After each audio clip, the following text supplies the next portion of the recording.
اللہ تبارک و تعالیٰ جب کوئی واقعہ سناتے ہیں قرآن کریم میں، وہ محض ایک داستان نہیں ہوتی، محض ایک افسانہ نہیں ہوتا، اس کی ایک ایک چیز میں سبق ہوتا ہے، اور اس میں سبق ہوتا ہے ہمارے لیے یہ جو سکھایا کہ انہوں نے یہ مانگا تھا، ہم نے یہ کیا۔ کیا مطلب ہوا اس کا؟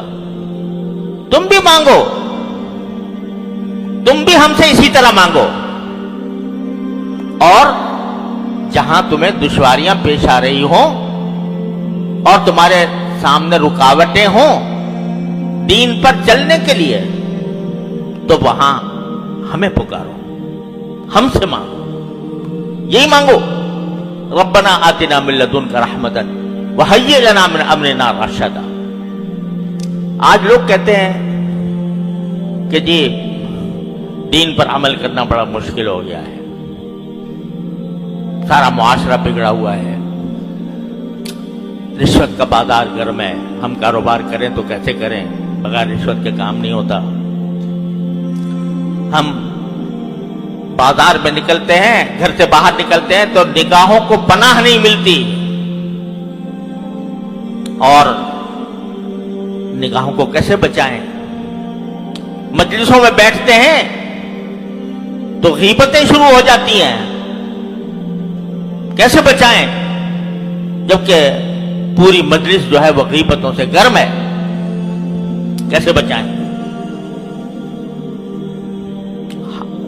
تقاضا ہوتا ہے نماز باجماعت کا، اور ہم ایسے ماحول میں رہ رہے ہیں جہاں کسی کو فکر نہیں ہے، تو ہمارے دل میں بھی رکاوٹیں پیدا ہو جاتی ہیں۔ اگر سارا ماحول ایسا بگڑا ہوا ہے کہ اس میں ایک تنہا آدمی کیسے اس طوفان کا مقابلہ کرے، تو یہ دعا اللہ تعالیٰ نے تلقین فرمائی۔ ارے بھائی، اگر مشکل پیش آ رہی ہے، دشواری ہو رہی ہے، پریشانی ہو رہی ہے، تو کیوں ہم کو نہیں پکارتے؟ کیوں ہم سے نہیں کہتے؟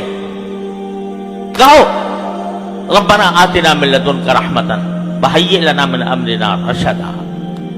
اے اللہ، میں گر گیا ہوں اس ماحول کے اندر، ظلمتوں کا ماحول ہے، تاریکیوں کا ماحول ہے، گناہوں کا ماحول ہے، میں گر گیا ہوں، مجھے بچا لے اس سے۔ تو آپ مانگو گے، صدق دل سے مانگو گے، اخلاص کے ساتھ مانگو گے، تو ممکن نہیں ہے کہ رد ہو جائے۔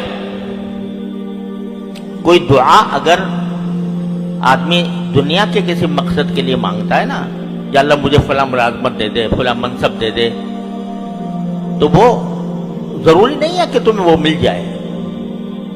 کیوں؟ اس لیے کہ جب اللہ تعالیٰ دیکھتے ہیں کہ اس بندے کو اگر یہ منصب دے دیا تو یہ اس کو خراب کرے گا، اس کے اندر تکبر پیدا ہو جائے گا، یہ دوسروں کے ساتھ ظلم کرے گا، نہیں دیتے اللہ میاں۔ اس لیے نہیں دیتے کہ تمہاری مصلحت کے مطابق نہیں ہوتا۔ لیکن اگر تم اللہ سے دین مانگو، صلاح مانگو، گناہوں سے بچنے کی توفیق مانگو، طاعات اور عبادات کی عمل کرنے کی توفیق مانگو، اور صدق دل سے مانگو، تو کیا وجہ ہے کہ اللہ میاں کو دشمنی ہے تمہارے ساتھ؟ اللہ میاں کو تو اس لیے یہ سبق دیا جا رہا ہے کہ جس طرح وہ گر گئے تھے دقیانوس کی سلطنت میں، کفر و شرک میں گر گئے تھے، موت سامنے کھڑی ہوئی تھی، لیکن انہیں ہمیں پکارا، ہم نے ان کو اس طرح معجزانہ انداز میں اس ظلم و ستم سے بچا لیا۔